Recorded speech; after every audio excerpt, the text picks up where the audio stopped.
The darkest part of Néstor Kirchner's case came to light. Notebooks, it's a scandal.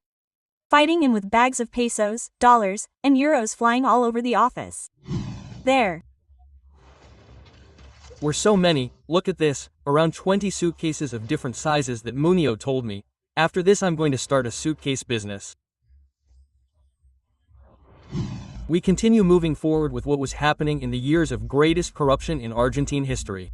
Claudio Uberti, the man who got off a plane with Antonini Wilson's suitcase, testified as a repentant in the Notebooks case.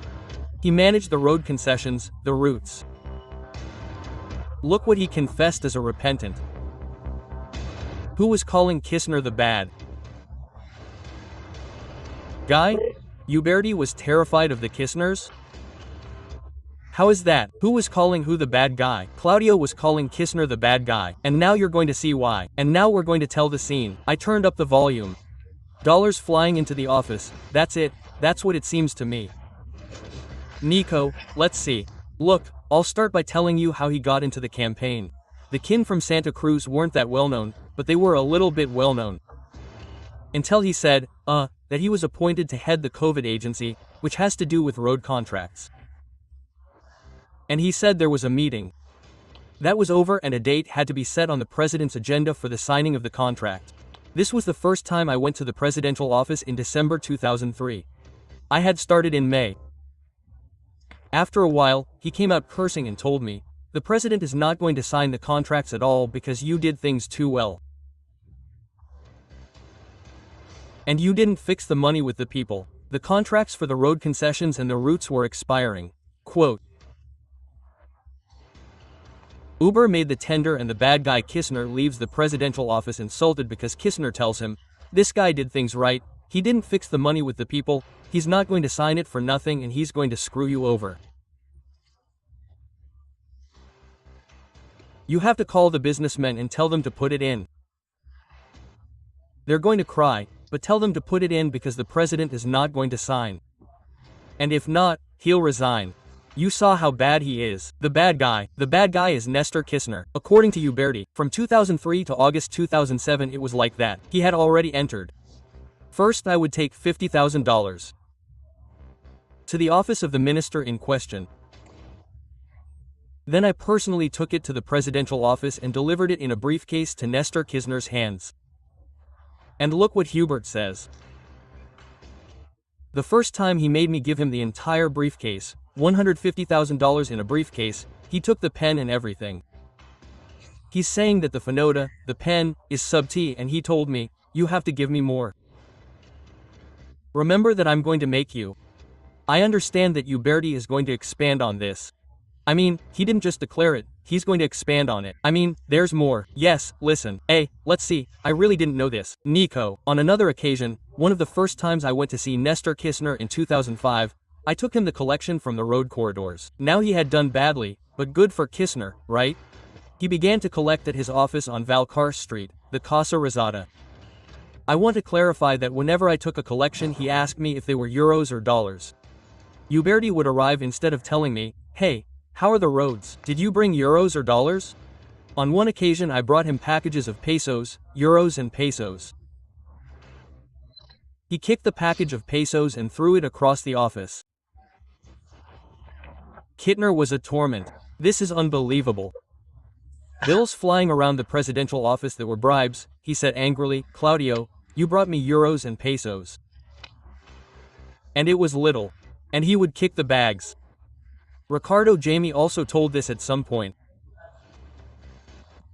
Ricardo Jamie would kick when the money was scarce. Kirchner was a pain, says Uberti, but he adds, if it was impossible to work with Kirchner, it was much worse with Cristina. Well, I feel calmer, yes, and now look what he says here. He lived in the hotel, in the Panamericano Hotel. Who are you talking about? Uberti, Uber. Cristina knew about corruption. UBTI, as Bonico would say, Apple. Apple, as my boy says. In the 2003 campaign he stayed at the Panamericano Hotel. He belonged to the Relit family. He says there when he landed. Néstor Nair comes, he slaps me because I hit the officials. Here he is. He stands me up. This is true because several officials have said it. Néstor used to hit people on the back, slap them. Someday we're going to say that he touched the butt of a minister in the minister bathroom, he said to me, and Nerti tells me, you're a pardon. That's what Uberti says, that here you're an idiot, you're a friend of Negro Relax, an employee, a very important public works businessman from Corrientes, and Cristina is doing some construction in Los Houses, the hotel next to the house, and she needs white money, she deceives me from going to El Calafate.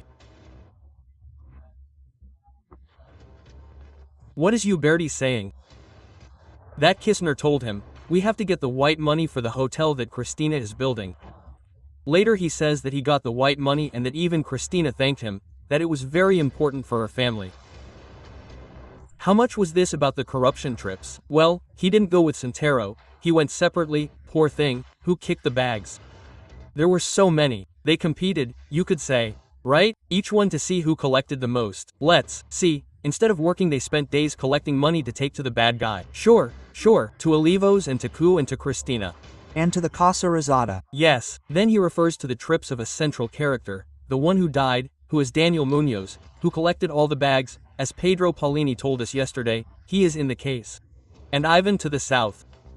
And he says this, he saw the suitcases, they were so many. Uberti, the man. Uberti saw the suitcases. Yes, he traveled on the plane with Antonini Wilson with the suitcase. And here he confesses that, yes, Antonini's was all this has been done. No, but here it says, yes, that was true.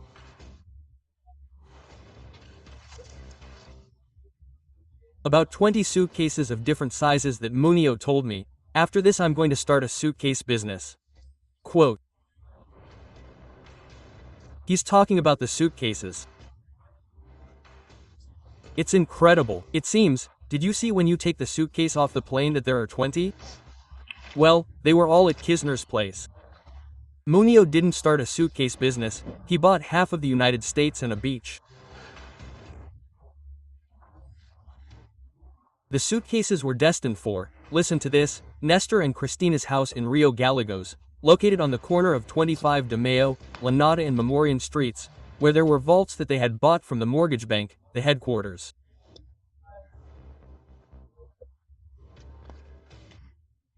There was a time in those years when an angry truck driver wanted to crash that house, and when they asked him, why? He said, because there are vaults there. They called him crazy. Quote.